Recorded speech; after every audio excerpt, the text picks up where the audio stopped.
It's good to see everyone this evening, and I have so much gratitude for the offer to spend time with AMC. It's really good to see so many friends and also so many new faces. And I appreciate everyone being here. I know after a long day, sometimes that's not the easiest thing to accomplish. So I'm grateful, very grateful. My name is Karla, and I live in Lake Tahoe, California, South Lake Tahoe. And if anyone might have been watching the news, one of the questions asked the most of late is, how are you managing all of that snow? So tonight, I thought it might be fun to share about the practice experience with Mega Winter in South Lake Tahoe. And I'll start by attempting here to share my screen and see if you can see these pictures that I will attempt to show. Can everyone see that? Oh, really? Okay. So you can see it's an incredible amount of snow. This picture was actually taken in March, and we've had a number of storms since then. But I'm looking at some notes here just to get it right. We have had 648 inches of snow, which is about 54 feet. And so this kind of sets the theme for tonight, which is flowers beneath snow. There's still a great deal of snow out my window. To give some perception to it or some perspective, I have to move something here so I can access an arrow. It is about the equivalent of a first-story building. So that's about how high the snow is about the first story of a building. Another way to think about it is power lines have been covered lately as well, where the power lines are actually touching the snow. So that gives some perception and perspective on the snow. This is what it looks like to drive down the road. I feel a bit like a snow hare driving down the roads like this in Tahoe. And then this is the amazing machines that keep up with all of our snow. And when a person is standing, you're at about the wheel is where you are as an individual that's standing. So like John Prescott likes to say, these are the snowy sattvas of Tahoe, right? Clearing our snow away. And then of course, you've got to throw in one of those beautiful shots. So this just gives a little bit of perspective on the talk tonight. I'm going to stop the share, which is all about flowers beneath the snow. And I'd like to share two lessons from this mega winter that I have been practicing with, and then two ways of practicing with these lessons. And if there's time, I'll keep an eye on that. We may have a bit of practice time together with these lessons. And the first lesson that I learned from this mega winter, and I've been in Tahoe since 1995, never have seen snow like this, is patience. Patience with my body in maintaining all of that snow. And then patience being defined as really opening up to what is still arriving. Seeing a reality that is not always apparent, having patience. As you can imagine, all of that snow, it can feel kind of eternal. It can feel as if spring is never going to be here. But patience, as a definition, in other words, this is not all there is. So patience to me is a very hopeful word. It holds all kinds of possibilities. I haven't seen the grass since November. That was when we had our first snowstorm, since the first week in November. But I know that flowers and green grass are beneath that snow. I often will think of Ty when he shares that the sunflowers are in the field way before May when they start to bloom. And I think of that often, that lesson in the turn of spring coming. Spring shows up in everyday moments, even with mega winter in April. like the lengthening of light. I had to actually move my location. I apologize. I'm not used to sunlight because we've had so many storms. And I noticed the light has lengthened. So I had to move because it wasn't the best for the camera. So that lengthening of light is there. The warmth of the light, the melting snow runs off and sings through the storm drains on my street as I take my walks. And I'll often stand in that flow and just see and feel and know that spring is here. It may not seem like spring, but it is here. I may not see it, but I hear spring. So practicing patience and opening up to what is still arriving. And the patience for spring I see is very active. It's very engaged. It's not just waiting, but it's actually seeing all of the changes that are taking place in my direct environment. This week we had 50-degree temperatures, and I used my shovel to uncover a raised garden box and was successful in about 2 days. So it's very engaged, with my shovel, approaching that garden box. Propagating seedlings inside the house. Patience is very engaged, being able to look towards what is arriving. Patience, like spring, is not passive. It's not passive. So this idea of patience in our practice has really helped me touch a fundamental truth. This patience from springtime, I should say. And it's that everything all the time moves towards life. It's just this amazing thing. Not just the seeds beneath the ground, but me too. I open, I crave the light, I receive the light. I move towards warmth. I like to stand in the sunshine. I go towards growth. I move towards impermanence and constant change. To do that, it takes a lot of patience. So a theme song for this winter, as my husband and I would fire up the snowblower and then get the shovels, has been that Guns N' Roses song, Patience. I don't know if anybody out there knows that song.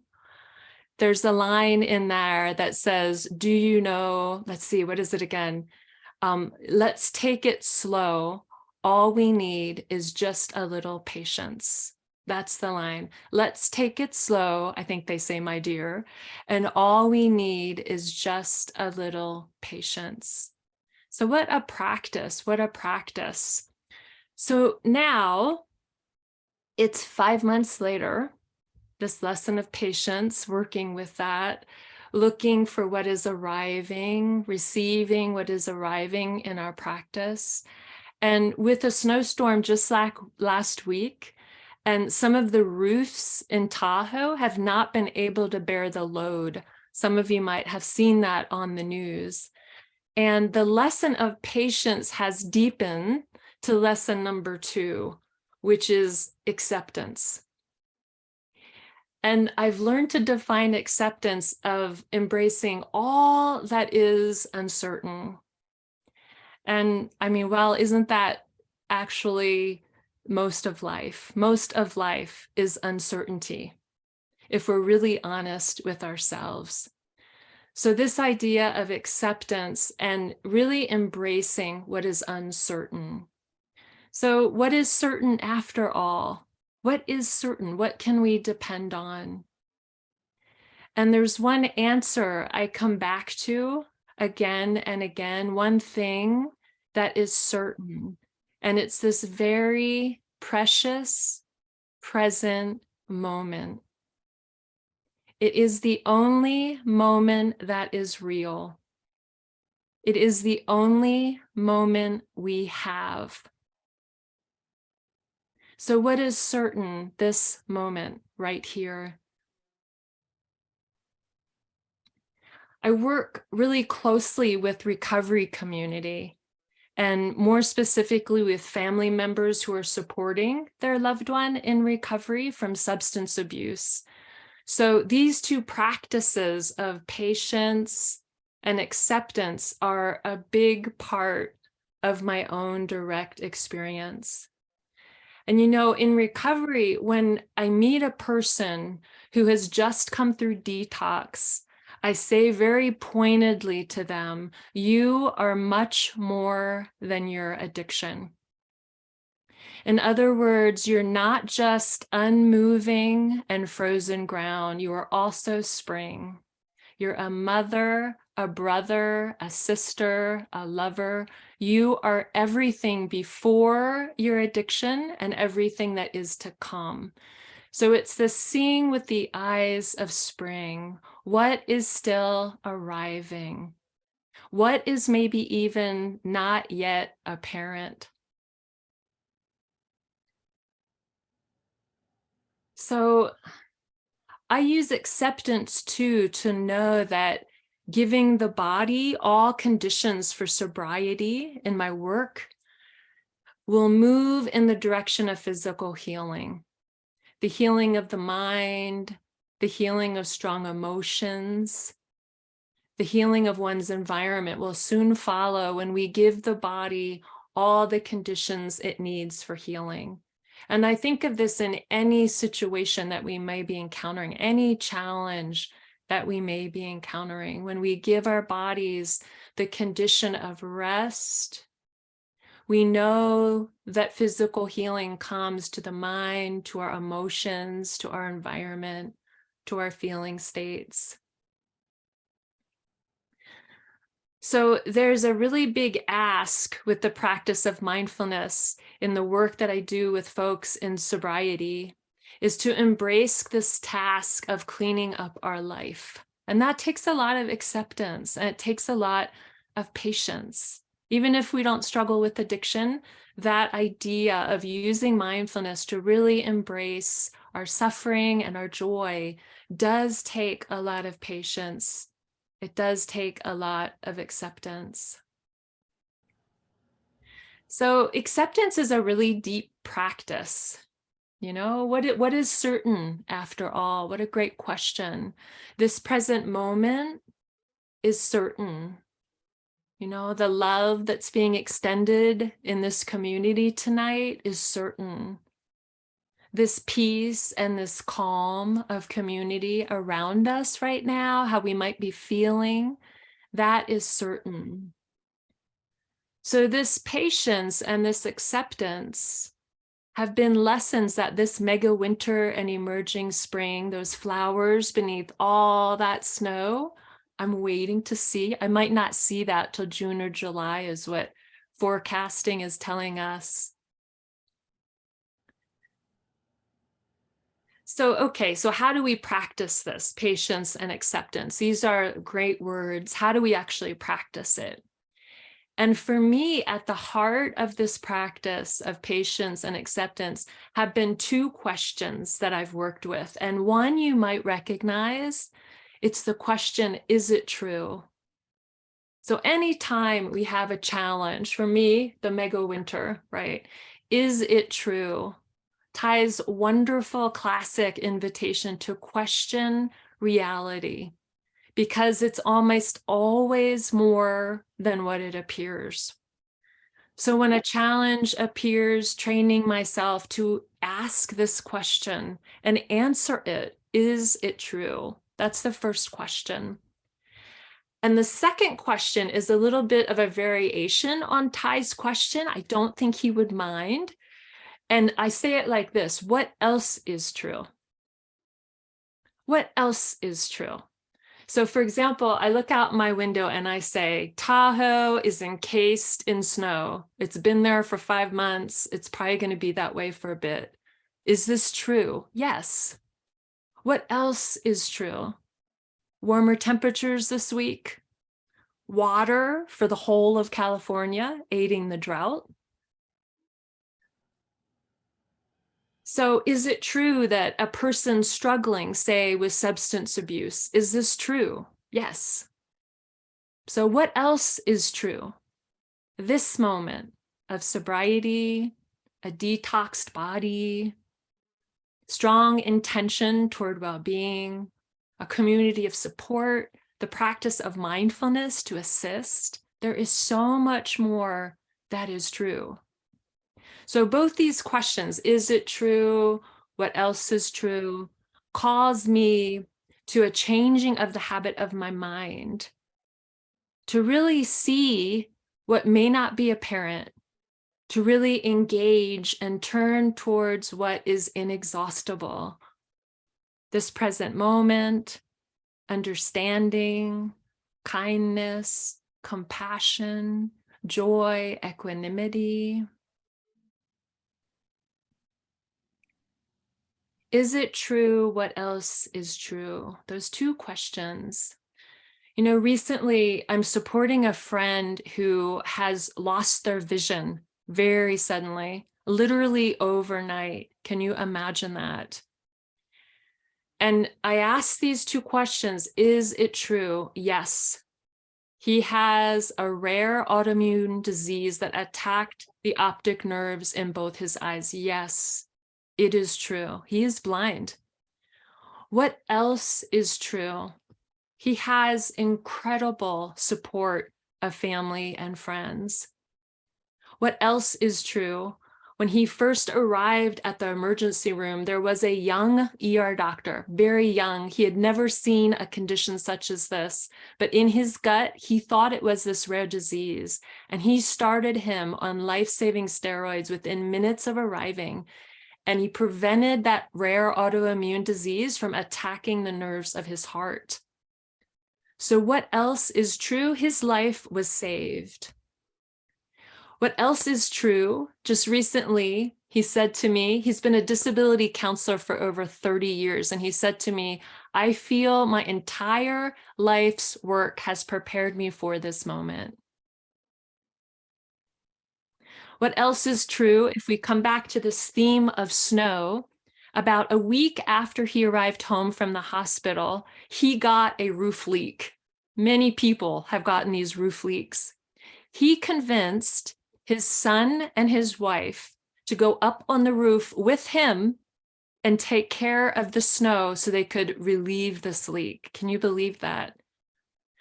And a friend of ours is bringing food and flowers as part of the care team. And when she arrived, there was nobody home. She didn't know where my friend was. And he was up on the roof, removing snow. Can you believe that? So what else is true? Resiliency, a strong mind, intact humor. So this loss of vision, this friend is a supreme teacher of patience and acceptance.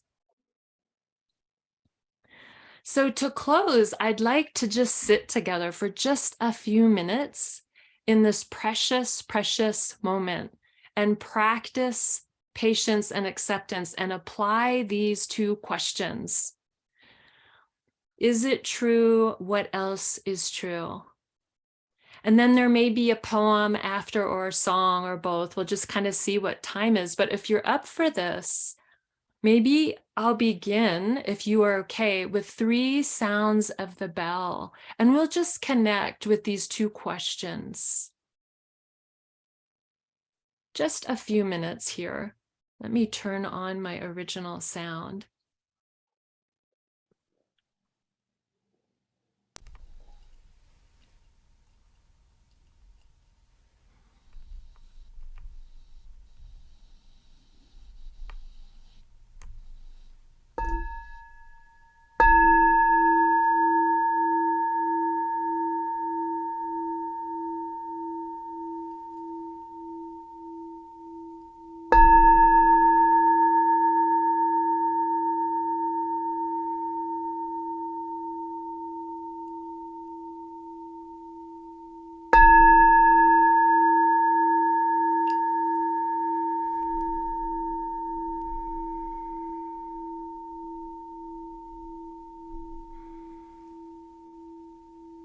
So connecting with the body, and if it's sitting your body or standing or lying down, whatever the position of your body,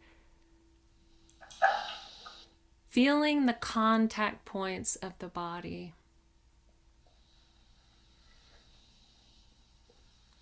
Anywhere your body touches, feeling that. And feeling the solidity of the earth beneath us, holding us. Breathing in, aware we are breathing in. And breathing out, aware that we are breathing out. In and out.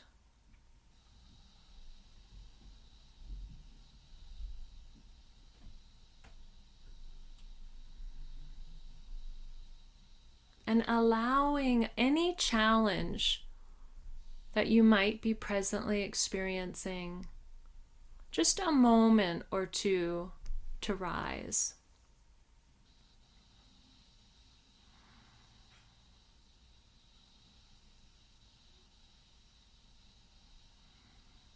Expanding in breath, releasing out breath.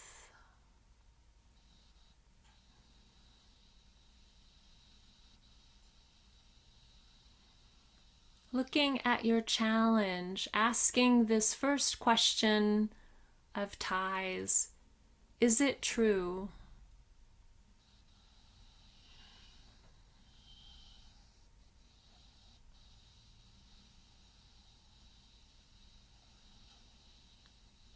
And identifying any tension in your body.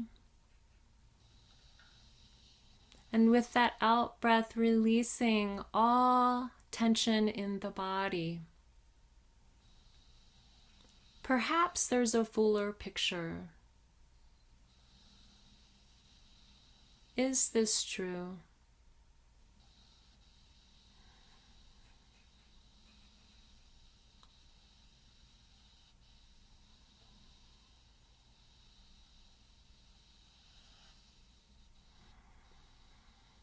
And stopping, looking deeply, the second question, what else is true?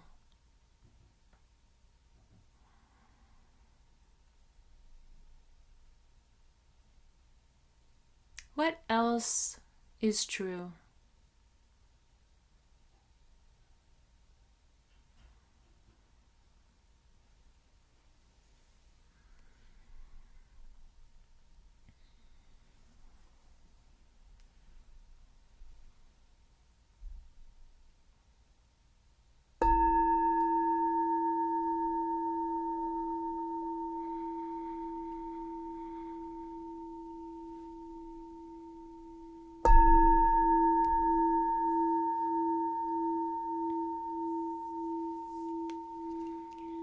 So to close, I'd like to offer a poem.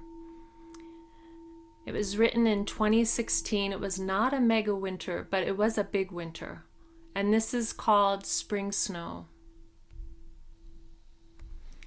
A blanket of tenderness covers. Receive the insulating warmth. Unfold as a new bud to spring. And provide an open surface for light to land. Clouds, rain, sleet, and snow, yet eternal light remains warm and true. Turn, ever turn, little flower. Stop, notice, breathe, return. A blanket of tenderness covers.